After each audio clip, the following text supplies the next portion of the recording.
Fontaine.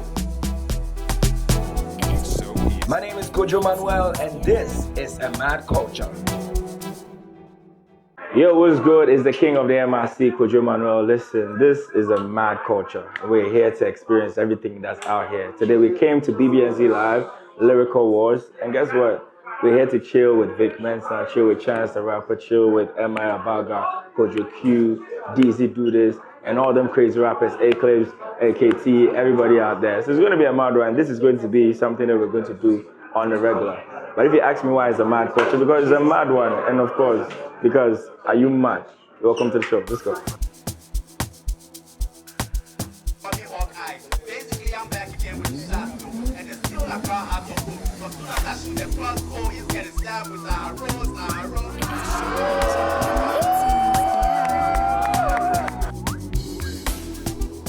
All right, ladies and gentlemen, this is a mad culture. This is a mad experience as well because I'm here with Chance the Rapper and Vic Mensa. Now, this is not how we thought our Sunday night is going to be like, but I'm blessed to have you guys here. What's good, man? What's good? Big love. Now, I know Lyrical Wars just ended. You know, we had like a battle, a whole session. How did you guys see it? That shit was mad dope.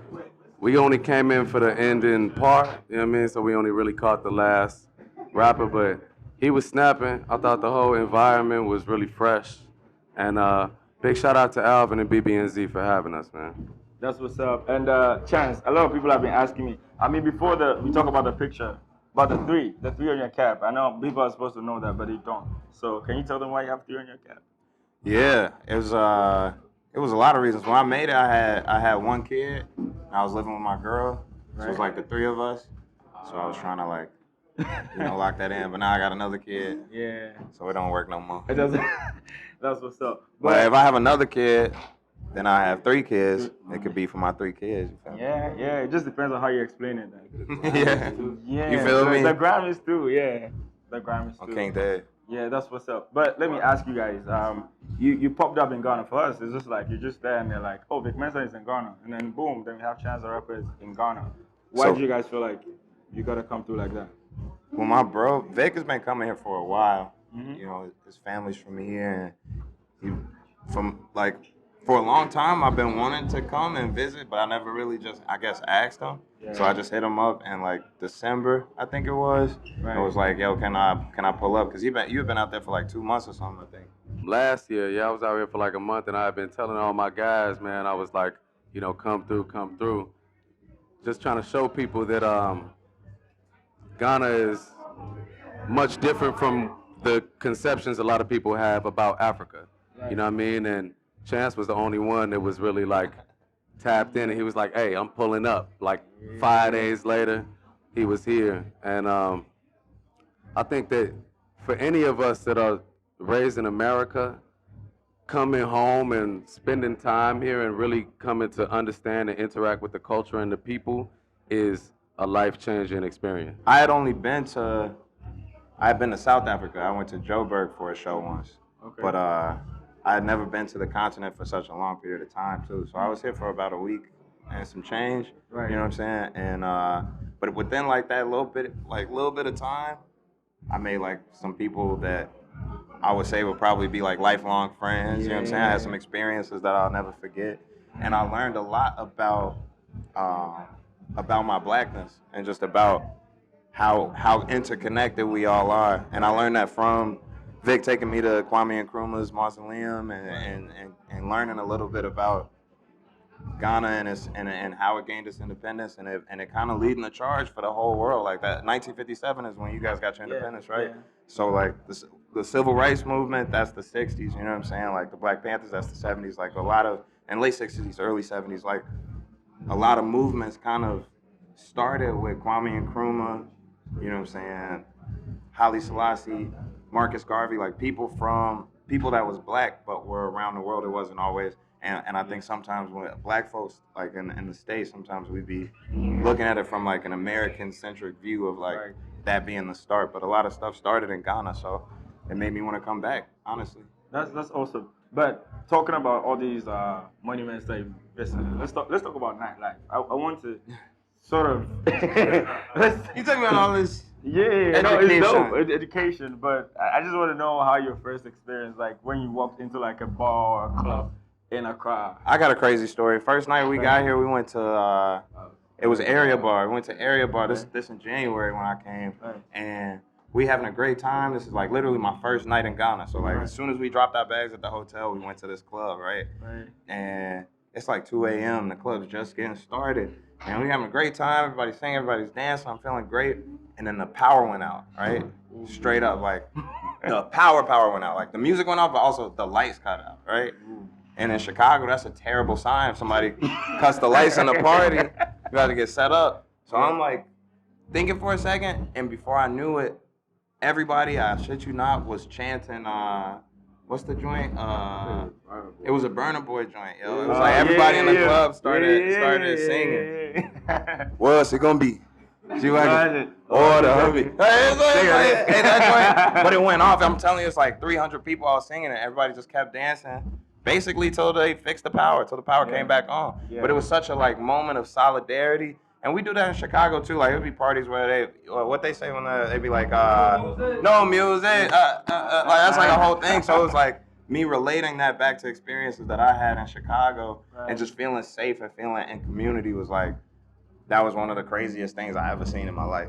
Right. That's a dope story. That's a dope story. But tell us about getting drunk. What are you gonna say? What are you gonna say? Tell us crazier nightlife stories. No, that's fine. Because I think I saw your phone back. I think like a couple of days after you were. A couple of days in a row. Yeah. But tell me, what's the best thing, your favorite thing about nightlife in Accra? Man, my favorite thing about nightlife in Accra, it's probably front back, but if I'm being completely honest with you, my favorite thing is to leave and go get tilapia and banku around the corner from Republic at Duncan's. That's my favorite thing about nightlife. That's the thing. Word up. Okay. Now that's dope. In January, you guys have this amazing concert you've been talking about. Yeah. Tell us where the idea came from. Also, you came with 10 people from Chicago. Yeah. What was the idea behind bringing them?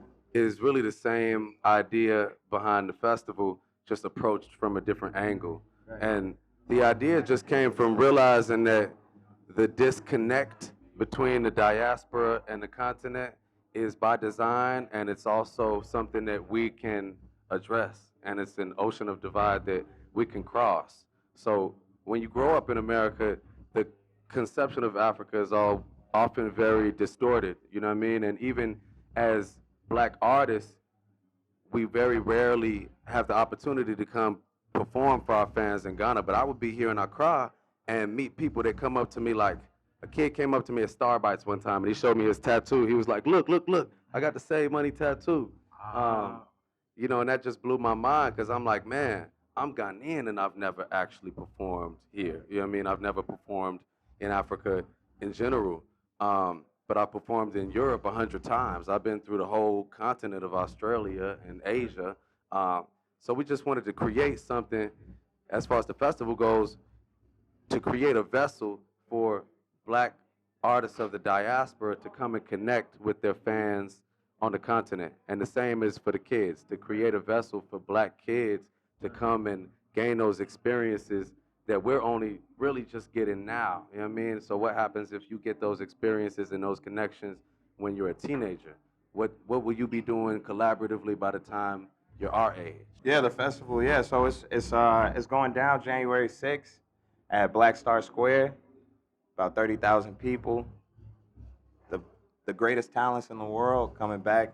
And I think the importance of having it at that space was really just like, you know, I'm sure y'all are slightly familiar with Cape Coast and Amina and the point of no return and or the door of no return, and just having like this being a hub, a gateway for a lot of people to be sold into bondage and to be confused and to be like lost in the world, sort of like.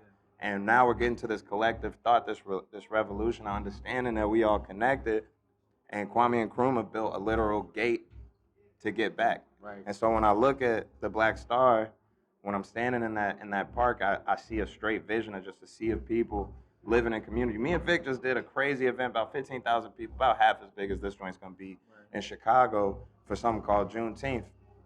And what we've been doing is like